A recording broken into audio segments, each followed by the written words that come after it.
y no va a dar tiempo a entrar en todas hoy, pero sí me gustaría al menos la metáfora y la imagen poética, que supongo que son dos de los elementos que más preocupación generan, o más bien ocupación en los que estamos aquí. Por lo menos en estos elementos sí que quería ahondar un poquito más. Sigo pendiente del chat por si hubiera alguna duda. Perdón. Bien, pues seguimos con la metáfora, que, como decía, consiste en una relación de analogía, de semejanza, que se establece entre dos elementos de forma más o menos sutil. Ahí pone sutil, pero puede ser más o menos sutil. De hecho, el ejemplo que traigo es muy poco sutil en ese sentido. Pero de lo que se trata mediante la metáfora es de nombrar una cosa mediante la otra. En este ejemplo de las greguerías famosas de Ramón Gómez de la Serna, que dice: las chinchetas son los paraguas de los enanos, se ve clara, ¿no?, la relación que existe entre las chinchetas y los paraguas.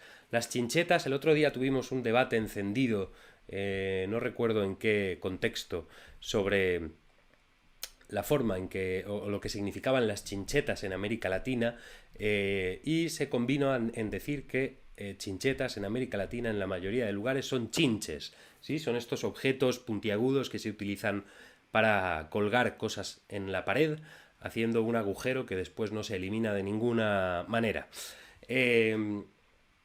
Bien, en este ejemplo se ve muy clara, ¿no?, la relación que existe, decía, entre las chinchetas y los paraguas. Es una cuestión meramente física, de forma, de ambos objetos, pero desde luego es un hallazgo, ¿no? Y además Ramón Gómez de la Serna lo expresa con ese toque de humor, ¿no?, cuando establece ese símil con los enanos, y de alguna manera pues establece una relación de similitud entre esos elementos, que estaba ahí porque es muy obvia. Si uno piensa en la forma de los objetos, la relación salta a la vista de forma clarísima, pero Ramón Gómez de la Serna tiene la originalidad, digamos, o la, la visión lo suficientemente aguda, digamos, como para ver esa relación. Es importante también entender que cuando hablamos de metáfora no tienen por qué aparecer los dos elementos de la metáfora. En algunas ocasiones la metáfora simplemente aparece el elemento metafórico y no aparece el elemento real, digámoslo así, al cual alude ese otro elemento, ¿no? Esto lo veremos también mediante algún que otro ejemplo. Y por ir avanzando, a ver, había visto... Listo. Por ir avanzando, vamos a ver un tipo de metáfora en el curso que acabamos de lanzar en Poetic Lab sobre la imagen poética y la metáfora. Están todos, pero no daba tiempo a verlos todos, pero quería por lo menos ahondar en algún tipo para que viéramos los distintos tipos de metáfora que podemos utilizar, y algún ejercicio que vamos a hacer dentro de muy poquito para llevar esto al terreno de lo práctico. Sabéis que siempre me gusta poneros a trabajar durante los talleres. La metáfora como recurso puede servir para muchas cosas y puede ser utilizada de muchas maneras, ¿no?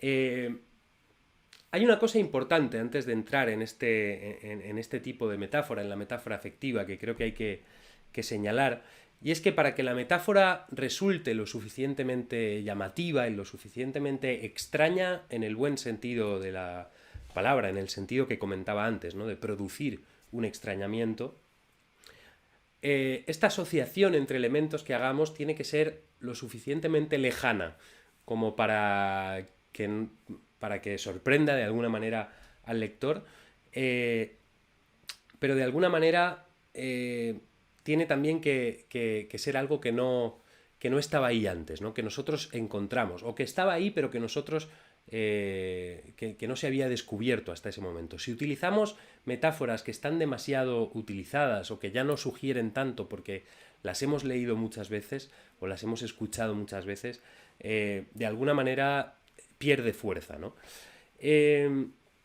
Y aparte de esto, hay, creo yo, que huir en cierta medida de las metáforas, lo que Lakoff y Johnson llamaban metáforas de la vida cotidiana, ¿no? Hablaban de este tipo de metáforas que utilizamos todos en nuestro día a día. Tienen ejemplos, por ejemplo, que hablan de la discusión como una guerra, ¿no? Cuando yo digo que voy a destruir el argumento del otro, o cuando yo digo, qué sé yo, que su argumento me ha dejado roto, algo así. Ese tipo de metáforas que están en el uso cotidiano del lenguaje, de alguna manera no son el tipo de metáforas que vamos a querer emplear en el terreno de lo poético, ¿no? Podría darse algún caso, ¿no? Habría que verlo, pero a priori se buscan metáforas más insólitas, más capaces de transmitir algo nuevo, ¿no? De poner nombre a algo que antes no lo tenía, o de revelar algo que ya estaba ahí, pero a lo que nadie le había puesto palabras, o a lo que alguien le había puesto palabras, pero haciéndolo de otra forma. Bien, ahora sí, vamos con este ejemplo sobre la metáfora afectiva. La metáfora afectiva es aquella en la cual los estados anímicos, las emociones del autor se expresan a través del uso de algún tipo de imagen o de objetos que tienen algún tipo de similitud, ¿no? Pero esto, como decía antes, a veces se puede hacer de forma muy sutil sin que aparezcan los dos elementos. Lo vamos a ver en este poema de Idea Vilariño, que dice así: esperando, esperando, temblores de paloma y tensiones magníficas, como un caer de hojas, como un vaso de fuego bebido lentamente, un silencio de lluvia, una paz de redoma, una ansiedad cerrada, alargada hasta dónde, y un desear la música apasionadamente. Las más pesadas gotas indecisas hundiendo el corazón, golpeando dolorosas, terribles, repentinas, pausadas, cayendo largamente, como un ramo de flores oscuras en el pecho. Bien, este poema maravilloso de Idea Vilariño, poeta uruguaya, utiliza de alguna manera estas metáforas afectivas para hablar de algo que sugiere, que no dice de una forma clara, pero que sabemos por ese primer verso del poema que tiene que ver con la espera, ¿no? Con lo que uno siente cuando está esperando. Además lo dice mediante la repetición. Y fijaos en cómo el verso siguiente, los dos versos siguientes, dicen temblores de paloma y tensiones magníficas, ¿no? Y aquí vuelvo a esa idea de que no necesariamente tienen que aparecer los dos elementos de la metáfora, ¿no? Temblores de paloma y... Bueno, voy a centrar en ese sintagma, ¿no? Temblores de paloma.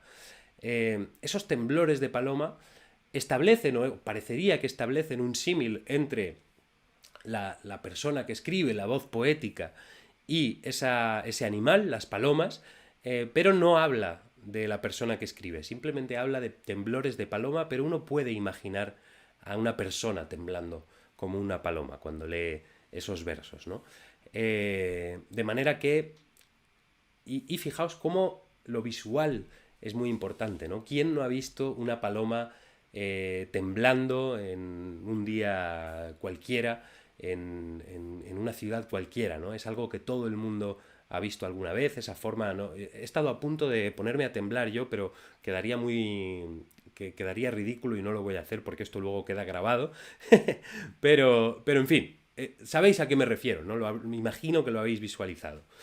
Y fijaos en esos dos últimos versos que dicen como un ramo de flores oscuras en el pecho, ¿no?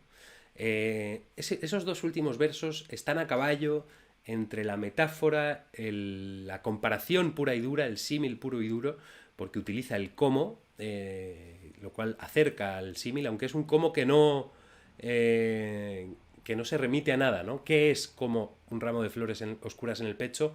No acaba de estar claro, pero está la palabra comparativa, por lo tanto hay que decirlo. Y esa imagen, ¿no? Esa imagen de un ramo de flores oscuras, un ramo de flores marchitándose o ya marchitas, que están ubicadas en un lugar donde nunca deberían haber estado, ¿no? Que es dentro del pecho, ¿no? Y que de alguna manera tiene también algo de símbolo, ahora que lo pienso, ¿no? Hay un, eh, un contenido simbólico ahí, un ramo de las flores marchitándose han sido siempre algo simbólico, lo cual justifica, por otra parte, y aquí vuelvo a lo que comentaba antes sobre el símbolo, que aquí aparezca algo que puede, en cierta medida, ser un lugar común, ¿no? Las flores marchitándose pueden, en alguna medida, ser un lugar común, se han utilizado en multitud de ocasiones flores marchitándose desde el inicio de la poesía, pero esto digamos que tiene un pase, por así decirlo, aunque no soy yo quien para darle un pase a Idea Vilariño, mucho menos, pero digamos que pasa mejor o entra mejor en el poema porque es un símbolo. Y el símbolo, como decía antes, tiene que ser compartido. Pero fijaos que no se queda meramente en el tópico, no habla simplemente de un ramo de flores marchitándose, sino que lo ubica en el pecho, ¿no? Y ahí es donde está de repente el extrañamiento, ¿no? La novedad de esa metáfora. Vuelvo aquí. Dice Ayrton Nathan que eso de las flores negras parece simbología con la muerte también. Evidentemente, las flores marchitándose. Hay multitud digamos, de simbología relacionada con las flores en general y con las flores marchitándose particularmente, y evidentemente la muerte podría ser una de ellas. El paso del tiempo también podría ser otra de ellas, ¿no? Estamos hablando de la espera en el poema, recordáis eso, por lo tanto el tiempo también tiene algo que ver posiblemente en eso, pero desde luego, como decía antes, no es necesario entenderlo. Lo importante es que esto haya generado algo en nosotros. Seguimos avanzando y vamos a hacerlo ya con un ejercicio en el que vamos a hablar de la metáfora y la sintaxis, porque la sintaxis es una potente manera de generar metáforas y en general de generar poesía y de generar ese extrañamiento del que hablamos, ¿no? Hay quien dice que la poesía es sintaxis, en el sentido de que un uso novedoso de la sintaxis nos va a permitir sorprender de alguna manera al lector mediante un lenguaje que no es habitual, ¿no? La sintaxis, como sabéis, es la rama de la lingüística que estudia la construcción de las frases en un idioma, ¿no? Y de alguna manera la sintaxis nos marca caminos por los que tenemos que ir, ¿no? De una forma, en fin, marcada, ¿no? Casi obligatoria. Todo lo que se sale de esos caminos resulta sorprendente y dificulta de alguna manera la comprensión, lo cual en un ensayo puede ser terrible, o en una novela en ocasiones puede resultar molesto o añadir dificultad, pero en un poema en muchas ocasiones es una fuente, una rica fuente de metáforas y de otro tipo de recursos que van a generar ese extrañamiento en el lector. ¿Me confirmáis, por favor, que se me sigue escuchando? Me ha salido aquí algo extraño para que yo me quede tranquilo antes de hablar de este ejemplo que traigo a continuación.